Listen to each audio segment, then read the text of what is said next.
You know, I don't know how it is in your part of the country, but it's hot here. It is going to have a heat index, I think, of about 105, and that is powerful hot. But speaking of heat, there's a dead heat in the election. Donald Trump and Hillary Clinton are now tied at 40% in the latest poll from the New York Times and CBS News. After the FBI investigation into Clinton's email scandals, it looked really bad. And by the way, we want to point out that the Brits have just put in a woman, Theresa May, and she's to fill Prime Minister Cameron. He left. They kicked him out at 10 Downing Street. The only one that was left was the cat. They left the cat. They kicked out the Prime Minister, and we've got a woman. So Margaret Thatcher, I had the privilege of having dinner with a small group, and she was the guest of honor, and we had a chance to chat for a while. She was an extraordinary lady, but you know, this woman didn't want Brexit. She wanted Britain to stay in the EU. So it'll be interesting, but I don't think that presages necessarily a woman in the United States presidency. It just looks like a blowout now for Trump. We'll see what happens. But 40-40, I mean, at this stage of things is extraordinary. So anyway, some of the other polls show that Trump has made gains in the key swing states. And all this comes as Trump is set to name his running mate tomorrow morning in New York. Caitlin Burke has the story. Good for you. Donald Trump is in the final day of his search for a running mate. I'm narrowing it down. I mean, I'm at 3, potentially 4. But in my own mind, I probably am thinking about 2. Indiana Governor Mike Pence is expected to be one of the men at the top of Trump's potential VP list. Trump and his family paying a visit to the governor's mansion Wednesday. It was just very warm and just one family meeting with another. But Trump's not giving anything away, ramping up suspense for his big reveal Friday. You'll be calling up Mike Pence. I don't know whether he's going to be your governor or your vice president. Who the hell knows? Also on the list of VP hopefuls, New Jersey Governor Chris Christie and former House Speaker Newt Gingrich, who sources say flew to Indiana Wednesday to meet with Trump. I'm not saying it's Newt, but if it's Newt, nobody's going to be beating him in those debates, that's for sure, right? Nobody. New polls show Trump is closing the gap with Hillary Clinton in key swing states, and his choice of a running mate could affect those numbers even more. An NBC Wall Street Journal Marist poll showed Clinton with a 3-point lead in Iowa, ahead of Trump 42% to 39%. In Pennsylvania, the NBC poll found Clinton holding a larger 9-point lead. But a different poll, released earlier on Wednesday from Quinnipiac University, showed Trump with a 2-point lead. Quinnipiac also had Trump up by 3 points in Florida, a significant change from its poll of a month ago that represented a double-digit surge for the Republican. Both polls have the two tied in Ohio. Many believe the state is a must-win for Trump, since no Republican candidate has ever won the White House without first winning the Buckeye State. Clinton's loss of momentum clearly tied to her email scandal, with an ABC Washington Post poll showing 56% of Americans disapprove of the FBI's recommendation not to bring charges. Caitlin Burke, CBN News. You know, a lot of things can happen on the road to the White House the next couple of months. All kinds of things can happen. There can be a war. There can be a revolution. There can be a hideous earthquake. There can be a meteor strike. There can be all kinds of things. So you can't predict. But the way things are going now, from what I've seen from past elections, it looks like it's going to be a blowout for Trump. I mean, it's just amazing. Once a candidate starts to slip the way Hillary Clinton has, it's going to be almost impossible.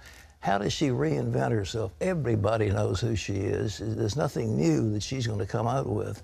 And she's swung hard to the left to appeal to the Bernie Sanders voters, but she's not really coming through as authentic to them. So it's amazing, but it could be. I remember when Reagan was running against Mondale, my word. You know, they said, oh, well, he's an old man and he's going to lose and all this kind of stuff. And he blew him out. I think Mondale won one state, and that was his own state. And so you never know. But this is shaping up that way because Trump is going to, it looks like he's scoring points with blue-collar workers, the core of the Democratic Party. The labor union people are disgusted because of the Keystone Pipeline decisions and all the tilting of the administration. It's going to be interesting. But who do you think will help Trump more, if he selects Newt or Mike Pence? I don't think a vice president makes that much difference. I really don't. I mean, the question is, does it look like, I mean, if he put some saffron-robed, you know, Swami in as vice president, then they'd think he's crazy. But by putting, I mean, it's a carefully thought-out plan. Right. So if he puts Pence in, it's good. If he puts in Newt, it's good. If he puts in Jeff Sessions, it's good. I mean, any of those people he's talking about are solid figures, and so it'll just shore up the fact that he's not some bomb thrower, that he's a stable guy, and he's going to make a good president. That's what it will say. All right, we'll see tomorrow. We'll find see out. Tomorrow. He didn't give me any clue. I have no inside word. Well, in other news, it's a nation that should be one of the wealthiest in the world. It has more oil than anybody, but today is filled with starving people. That's the country that I was excoriated in the press because I suggested, after looking at a survey about Hugo Chavez, I said it may be that this is the kind of person that they would consider an assassination. Well, they should have done it because that country is destroyed. The Chavismo has destroyed Venezuela. Let's go to John Jessup to find out what the story is. Pat, in Venezuela, the economic crisis is getting even worse, and critics say it's a testament to the damage socialism can do to a nation. Dale Hurd has the story. There are lines, and then there are lines in Venezuela. Its economy in ruins. The average Venezuelan shopper now spends almost 10 hours a week just waiting to buy food. From 4 o'clock in the morning, I've been standing here in line. I have number 900. 900! This is my ID card. I'm Venezuelan. There is no food. There is nothing. This is a nation on the verge of total societal collapse. Food riots are increasing. More people are murdered in Caracas than in any city outside of a declared war zone. And with food trucks being hijacked and stores looted, President Nicolas Maduro has now put the army in charge of the food supply chain. Many Venezuelans are slowly starving.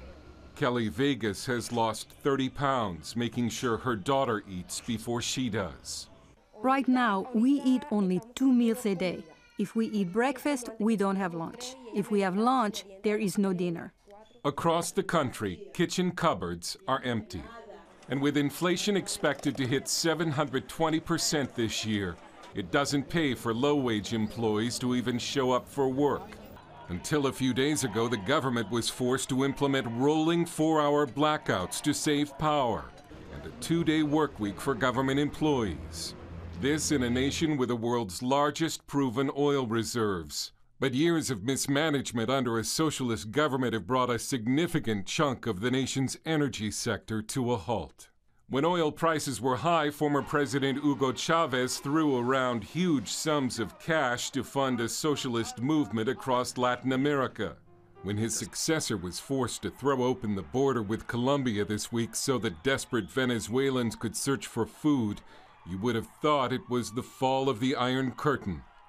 Javier Gutierrez said, "I came here to buy rice, sugar, milk, medicine, and whatever else we can get, because we already don't have anything to eat.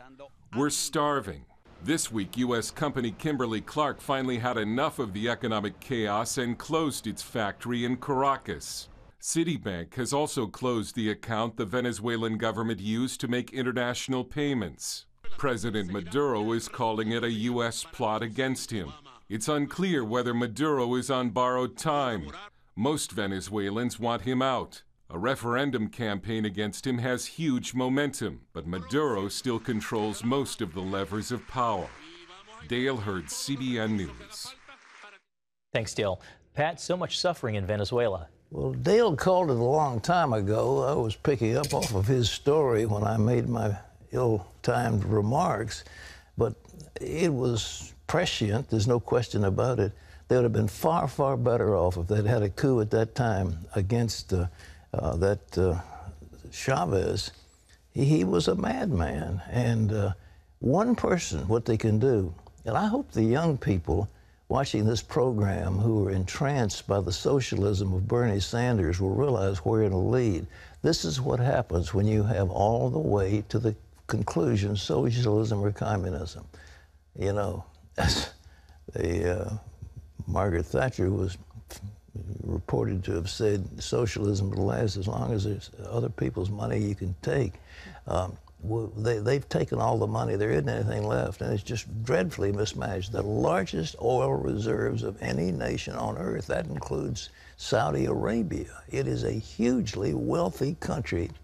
That to be into the depths of poverty of this is what socialism will do, ladies and gentlemen.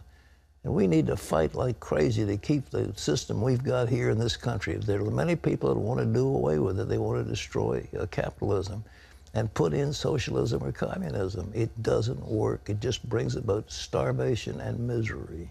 John? Pat, Israeli Prime Minister Benjamin Netanyahu had a message for evangelical Christians in Nairobi, Kenya, during his recent trip to Africa. As Chris Mitchell reports, Netanyahu said Israel has no better friends than Christians who love and support the Jewish nation, and he told them they were welcome in Israel. The sound of shofars greeted Israeli Prime Minister Benjamin Netanyahu.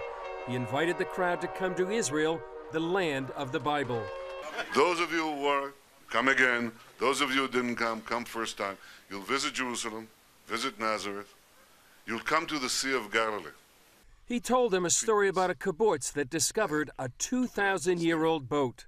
It's a fishing boat, and they carbon dated it. And it's right at the time of Jesus. So it stands there in Kibbutz Ginosal, and when you come there, you'll say, now, look, I can't tell you that Jesus was on that boat, but I can tell you that that boat was in the time of Jesus. He described the common bond of Jews and Christians grounded in the land of the Bible. These are real places. They speak to you and they speak to us. We came back to the land of Israel and realized the dreams of the prophets, of the ingathering of the exiles. I'm glad I have the opportunity, the privilege really, of coming to Africa to meet you. We have no better friends in the world, none. We appreciate this friendship. And we're expanding it into the continent of Africa. Netanyahu's trip represents a new beginning in African-Israeli relations. 7 leaders from 7 African countries talking about how to expand Israel's relationship with their countries, but with all the countries of Africa. Israel is coming back to Africa. Africa is coming back to Israel. We want to see Africa be the success story that it can be, and we want to be part of it in everything, in water, in agriculture, in dairy production. And we are eager to share all of this with our African friends. He also described the dismal situation for Christians in the Middle East. And in the Middle East today, unfortunately, the attitude towards Christians and Christianity is not a good one. You see what is happening with Daesh in Iraq, what is happening to Christian communities and to the Yazidis and to others. There is one place in the Middle East where the Christian community is not only not shrinking, it's thriving and expanding, and it's safe, and it's welcome, and that place is Israel. You are welcome in Israel. At the end of the meeting, the Christian leaders presented Netanyahu with a gift. It's the Lion of Judah. Chris Mitchell, CBN News, Jerusalem. Thanks, Chris. In health news, being obese or overweight can literally cut your life short by up to 10 years. That's one of the findings from an in-depth study of nearly 4 million people across 4 continents. It was published in the British medical journal, The Lancet. The study found the risk is greater for men than women. On average, overweight people lose about a year of life expectancy, and the heavier you are, the more years you can cut off your life. One of the study's authors says obesity is second only to smoking as a cause of premature death in Europe and North America. And Pat, if this study doesn't motivate people to get moving, I'm not sure what will. Well, they'll take a little bit of everything, but, you know, I've made it so easy. It is easy. Acetyl-L-carnitine. along with alpha-lipoic acid. It's just so easy. About 2,000 milligrams of acetyl-L-carnitine. That's good for your brain, by the way.